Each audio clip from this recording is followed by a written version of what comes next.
حل میکردی چی میشد؟ چی؟ حل میکردی زخم بود. یعنی بلد نبودی؟ نه.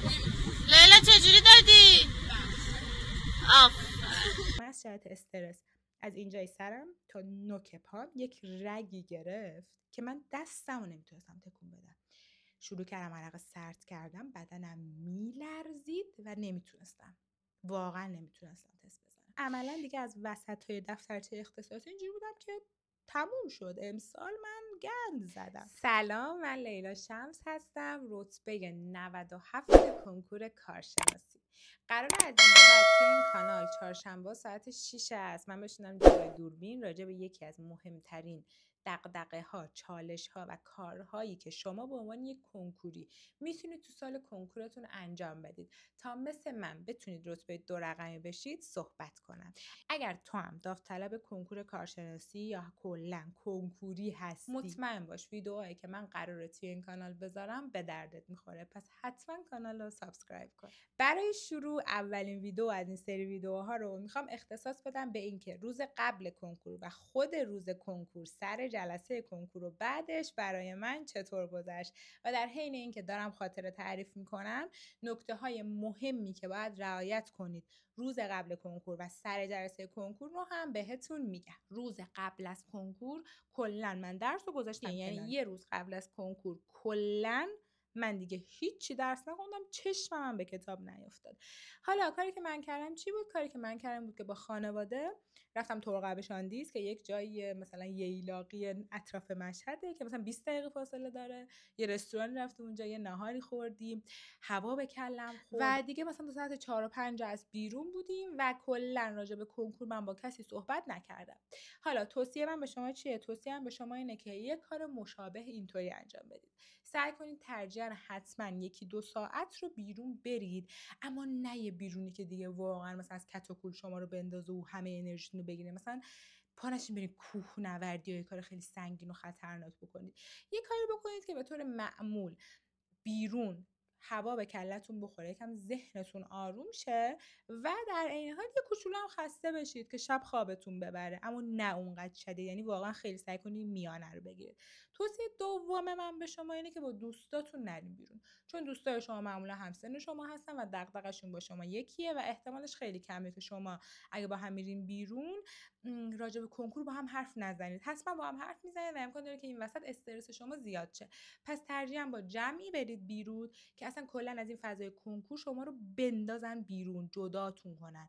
واقعا خیلی تاثیر داره. من خودم با خانواده که رفتم اینجوری بودن که همه که اصلا راجع به کنکور صحبت نکن، ما یه روز عادی اومدیم بیرون و به همین دلیل من واقعا ذهنم آروم شد. منم برگشتم خونه‌ام 5-6 است و وسایلم آماده کردم. حالا چیزایی که آماده کردم چیا بودن؟ 2 تا مداد مشکی سر نرم که تو همه جا هستش آماده کردم، یک تراش، یک اتود به همراه نوکش حتما آماده کردم، یک خودکار آبی و پاک کن. از مداد و پاک کن سعی کنید 2 تا رو داشته باشید و یه ساعت مچی غیر دیجیتال. ساعت مچی کلاسیک باید داشته باشه، چیزی که دیجیتال نباشه و امکان تقلب توش وجود نداشته باشه. نکته بعدی نکته لباسیه که انتخاب میکنید که من خب خیلی قبلترش اون لباسی که انتخاب کردم رو مثلا گذاشته بودم کنار و اصلا به مسئله زیبایی اهمیت ندادم. چیزی که بهش اهمیت دادم مسئله راحتی بود و کاری که من برای اطمینان از راحتی اون لباس کردم چی بود؟ این بود که توی یکی از اون آخرین جلسه های آموزشی که آزمایشی که قلمچی برگزار کرد، من اون لباسی که می‌خواستم سر کنکور بپوشم پوشیدم و اون چند ساعت رو نشستم اون شبیه سازای کنکوری که اون آخر قلمچی برگزار میکرد و دیدم آره من تو این لباس راحتم، برای من مشکلی نداره و همونا رو پوشیدم سر جلسه کنکور. یعنی واقعا سعی کنید راحت ترین لباسایی که میتونید رو انتخاب کنید که دیگه لباس چیزی نباشه که بخواد رو مخ شما بره اونجا تو اون زمان برگزاری آزمون. اینا آماده شد و دیگه طرفای مثلا 9 و 10 شب من دیگه کم کم آماده شدم که بخوام یه شام خیلی سبکم خوردم، یه چیزی که میدونستم اذیتم نخواهد کرد. یه شام خیلی سنگین عجیب غریب نخورید، یه شامی که میدونید شاید بهش مثلا آلرژی داشته باشید. واقعا اینا رعایت کنید. یه شام خیلی اوکی که میدونید کاملا با معدتون سازگاره، حالتون رو خوب میکنه، باعث نمیشه سردی کنید فلان فلان، اینا هیچ کدوم نباشه و یه چیز درست بخورید و دیگه واقعا مثلا طرفای همون 9 و 10 کم کم آماده شید که برید بخوابید. حالا من میخوام از تجربه خودم بهتون بگم. ببینید اگر که کانال من رو دنبال کرده باشید میدونید که من به طور کلی همیشه با مسئله اضطراب دست و پنجه نرم میکردم و این قضیه خب از همون موقع تو من بوده و من میدونستم که کنکور برای من چیز مهمیه و مسئله اضطراب آوریه و میشنیدم که خیلی استرس میگیرن شب قبل کنکور و خوابشون نمیبره، اما به طرز عجیبی من ریلکس و آروم بودم. یعنی من انقدر ریلکس و آروم بودم که مثلا خانواده‌ام تعجب میکردن که مثلا تو اوکی لیلا، مثلا حالت خوبه، چرا انقدر ریلکس؟ من اینجوری بودم که آره من خیلی ریلکسم، مثلا انگار نه انگار امشب یه شب خیلی عادیه. و واقعا هم من مثلا 9 و 10 اینا که دیگه کم کم داشتم آماده میشدم واسه خواب، خیلی شیک و منظم تا 11 شب خوابم هم برد، خوب خوابیدم. فردا صبحش در کمال آرامش لباسامو پوشیدم و اینا و حالا بهتون میگم چه خوراکیایی بردم و اینا. بعد رفتم سر جلسه، تو کل مسیر همه چی آرومه، من چقدر خوشحالم. و حتی وقتی رسیدم سر حوزه امتحانی میدیدم بقیه مثلا اونجا چقدر همه مضطربن، من اینجوری بودم که اینا چشونه، من خیلی آرومم، همه چی خیلی اوکیه و اینا، یه روز عادی و من با اعتماد به نفس میخوام برم سر جلسه آزمون. من واقعا حسم اینطوری بود که حالا جلوتر اصلا توضیح میدم که چی شد که من اینجوری شدم. الان میخوام راجع به این صحبت کنم که چه تغذیه هایی بردم و چه جوری رفتم اونجا. ترجیحاً اگر که شما گواهی نامه دارید خودتون با ماشین نرید، چون من خیلی خاطره شنیدم از دوستانیم که گواهی نامه داشتن خودشون با ماشین رفتن، ماشینشون خراب شده، جا پارک پیدا نکردن و هزار تا داستان دیگه. خواهشاً از این کارو نکنید، با خانواده یا با دوستی کسی برید که بتونید گوشیتون هم بهش بدید که بعد اگه اومد دنبالتون گوشیتون رو بهتون بده، که خودتون درگیرین که اونجا گوشی تحویل بدید و اینا نکنیم. من با مامانم رفتم و گوشی رو همونجا بهش دادم و خدافظی کردم و رفتم سر جلسه امتحان. و اینکه چه چیزایی به خودم بردم، ببینید من کلا تو سال کنکور مویز زیاد می‌خوردم. مویز یه چیزیه شبیه کشمشه اما میگن خیلی برای حافظه و اینا خوبه و من روزی 21 فکر کنم مویز می‌خوردم کل سال کنکور. خیلی میگفتم واسه حافظه خوبه و اونجا هم مویز بردم و گردو. این آجیل هایی هستن که خوردنشون راحته، خیلی هم بهت تو مثلا چیز میده، قشنگ سوخت و ساز میده به بدنت و برای من قدم و قشنگ میاره بالا، حالمو خوب میکنه. یعنی واقعا من توصیه میکنم که یه جور اینجور آجیل ببرید، بادو، کشمش، مویزی، همچین چیزایی ببرید به خودتون مامان تغذیه. ولی خب اونجایی که مامان من خیلی اصرار داشت که چیزای دیگه هم ببرم، یه بطری آبی که حالا توش یکم عسل و لیمو و نعنا بودم بردم، بعد یه موز بردم، یک دونه بیسکویت بردم که حالا بهتون میگم اصلا اینا به کار من نیومد واقعا. و اونجا سر جلسه خود کنکورم بهتون ساندیس و کیک میدن احتمالاً، یا آب و کیک یا همچین چیزی که من باز میگم من اصلا این خوراکی‌ها رو استفاده نکردم. من رفتم سر جلسه آزمون و اونجا تو سالونی که بودیم، خب صندلی من صندلی اوکی بود، رفتم صندلیمو پیدا کردم و توصیه بهتون میکنم که حداقل 1 ساعت قبل از ساعت آزمون اونجا باشید، چون پیدا کردن اون صندلی و کلا جمعیتی که اونجا سرازیر میشه و اینا خودش به اندازه کافی از شما وقت میگیره. شما حالا بری اونجا منتظرم بمونی عیبی نداره، خیلی بهتره که شما زودتر برسین تا اینکه بخواید دیر برسین هول هولی بشین سر جلسه. خاطر خیلی جالب اینه که من یه دوست صمیمی دارم که بعد از اینکه دانشگاه قبول شدم با هم صمیمی شدیم، اون موقع با هم صمیمی نبودیم. بعد اون 3 تا صندلی قبل من نشسته بود و صندلیش روی یک ارتفاع خیلی بلند 2-3 متره بود، یعنی اون سالن ورزشی اون چیز بود، دانشگاه بود و صندلی من خوب بود. صندلی اون بنده خدا بالا اینجوری مثلا یه ردیف خیلی بالا یه صندلی روش بود که خیلی اون استرس داشته، حالش بد بود به خاطر جای صندلیش، که اونجا با هم یه مکالمه‌ای هم کردیم، من سعی کردم آرومش کنم، بهش بگم که نه حالا اوکی صندلی تو اینا. اونم خیلی با مراقب قبل از برگزاری آزمون درگیر بود. آخرش داشتم فکر کنم عوض نکردن که اینجا هم میخوام بهتون بگم که اگر رفتید دیدید که صندلیتون یه جایی که حالتون باش خوب نیست، برای همین میگم زودتر برید. رفتید دیدید صندلیتون یه جایی که اوکی نیست، یا مثلا شما چپ دستین ولی صندلی چپ دستتون نداشتن، بتونید به مراقب بگید که فرصت باشه که شما عوض کنید صندلیتون رو.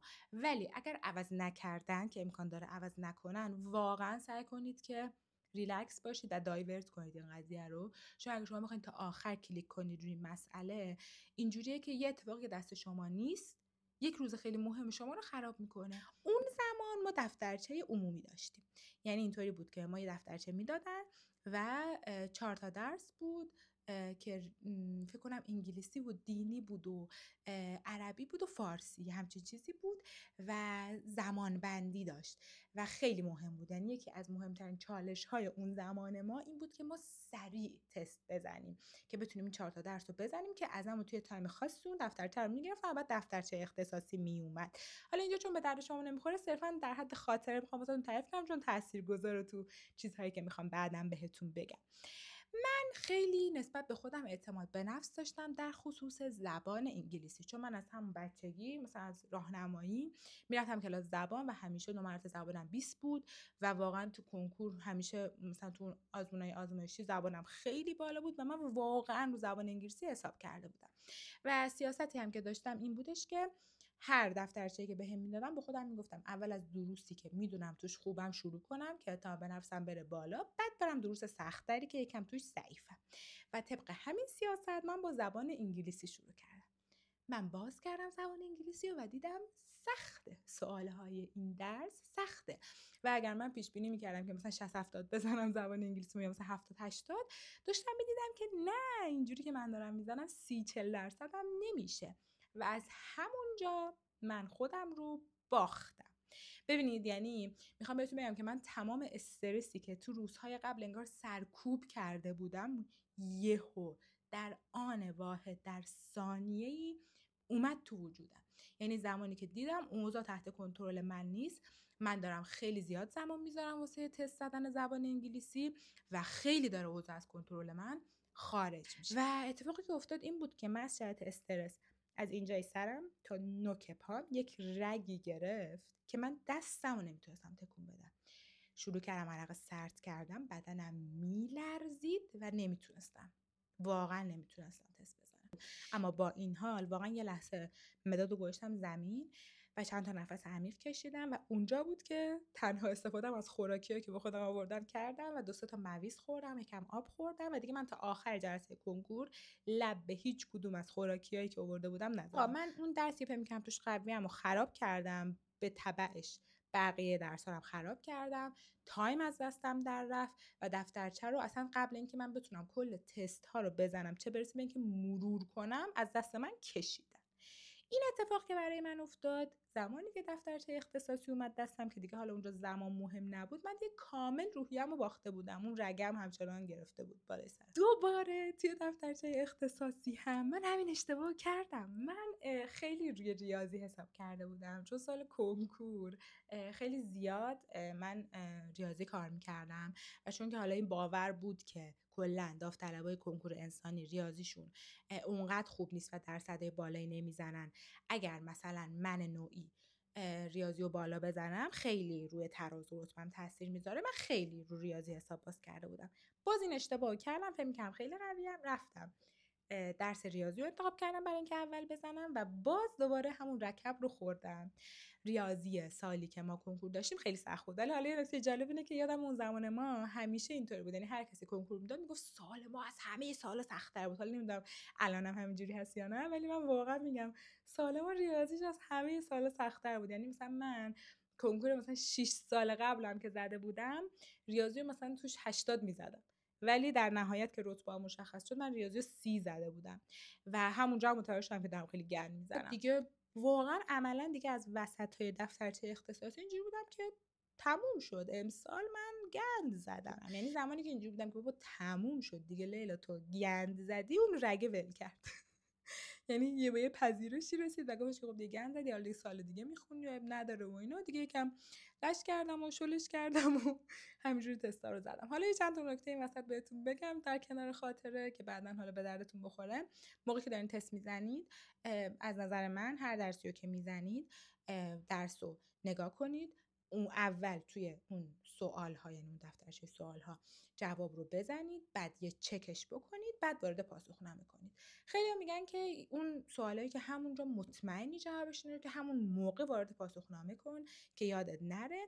ولی مثلا اگه یکم شک داری، مثلا نمیدونی و اینا، یه ذره در کنارش بزن، برو کلا همون درس رو فقط بزن، باز بیا یه چکش بکن، مطمئنا رو وارد کن. ولی اصلا نذارید وارد کردن پاسخ‌ها رو به پاسخنامه آخر کار اشتباه ترین کار ممکنه. هر درس که تمام میشه حتما همه جواب‌ها رو تو پاسخنامه همونجا وارد کنید، چون به نظر من بعدا ممکنه واسهتون داستان بشه، حتی امکان داره یه اشتباه بزنید. یعنی واقعا خیلی چیز مهمی، خیلی چکش کنید. دفعه اختصاصی که از من گرفتم، من اصلا دلم نمیخواست سرمو برگردونم. یعنی اینجوری بودن که من سرمو برگردونم ببینم یکی از این همکلاسی‌های من راضی از داستان و اینا، همین الان خودم میکشم. بعد که دیگه حالا مجبور شدم یه ماژ، یعنی اینجوری بودن که دارم فقط سریع از جلسه کنکور بیام بیرون. ولی دیگه چند نفر منو گیر آوردن و یکیشون از همکلاسی‌های خودم بود که خب مثلا ما با هم مثلا همزمان داشتیم درس می‌خوندیم و اینا.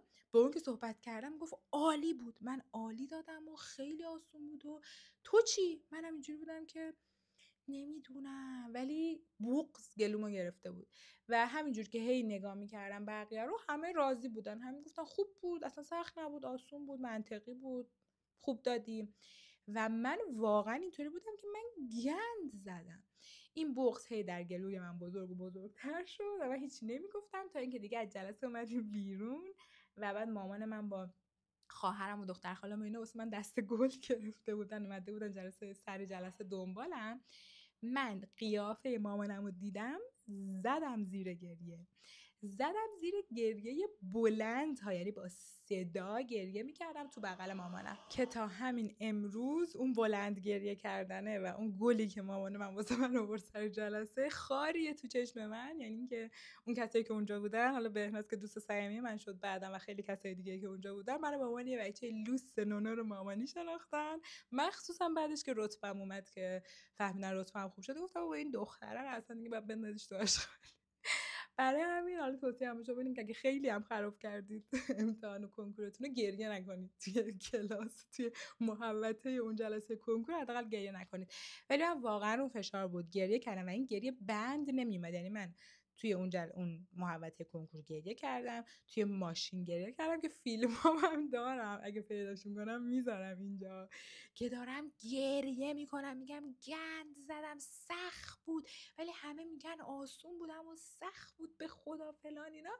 بعد مامان من اون وسط در میاره میگه لیلا وای به حالت اگه خوب داده باشی آسونت. یعنی اینجوریه که این همه داری گریه میکنی، امیدوارم که واقعا گند زده باشی. حل میکردی چی میشد؟ چی؟ حل میکردی سخت بود. خیلی بلد نبودی؟ نه. لیلا چجوری دادی؟ این تمام خاطره بود که من از روز کنکور و شب قبل کنکور داشتم و تمام نکته هایی بود که دلم میخواست به شما بگم. مهم نیست که چقدر قوانین راجع به کنکور تغییر کرده از اون سالی که من کنکور دادم تا الان. مهم اینه که همچنان اگر شما کسی هستید که دلتون میخواد از راه آکادمیک و تحصیلی به یه موفقیتی برسید، وکیل بشید، روانشناس بشید، مثلا تو رشته انسانی مدیریت بخونید، دکتر بشید، پزشک بشید، هر چیزی، بالاخره شما باید از این مرحله گذر کنید و کنکور اولین غول 7 خوان رستمیه که شما باید بگذرونید اگر میخواید پاتون مسیر آکادمیک بذارید، چون بعدش پایان نامه هستش، کنکور کارشناسی ارشد هستش، اگر میخواید حقوق بخونید، وکیل بشید، آزمون وکالت هستش. ولی خب چون اولین مرحله است، معمولاً خیلی آدم‌ها تجربه عجیب غریب دارن و چیزای عجیب غریبی رو تجربه میکنن و همش دوست دارن بدونن که چی کار کنیم که بهتر باشه. قراره که از این به بعد هر هفته به طور سریالی بهتون بگم، یعنی ویدیو هفته بعدی راجع به اون فاصله بین موقعی که من آزمون دادم تا موقعی که نتایج اومد، انتخاب رشته که کردم و همه این هاست، و بعدش میرم میپردازم به اینکه کلا تو سال کنکور من چی کار کردم، که هر درسی و چه درصدی زدم. و حالا رفتم من ضریبارم چک کردم، ضریبا یه کوچولو متفاوت شده، اما حالا میام بهتون میگم که واسه هر دست چه کارایی کردم و کلا دغدغه‌های مهمی که امکان داره کنکوری داشته باشه. اگه ویدیو رو دوست داشتید، ویدیو رو لایک کنید، کامنت بذارید. و اینکه خیلی برام مهمه که اگه شما کنکوری هستید و میخواین کنکور کارشناسی بدید یا حتی کنکور ارشد بدید، بهم بگید که دغدغه‌هاتون چیان. اینجا خیلی من نمیخوام نکته آموزشی درسی بگم، بیشتر میخوام تجربه های عملی راجع به اینکه دقیقا مثلا چی لباس بپوشیم، چی بخوریم، استرسمون رو چجوری مدیریت کنیم و همه اینها حرف بزنم.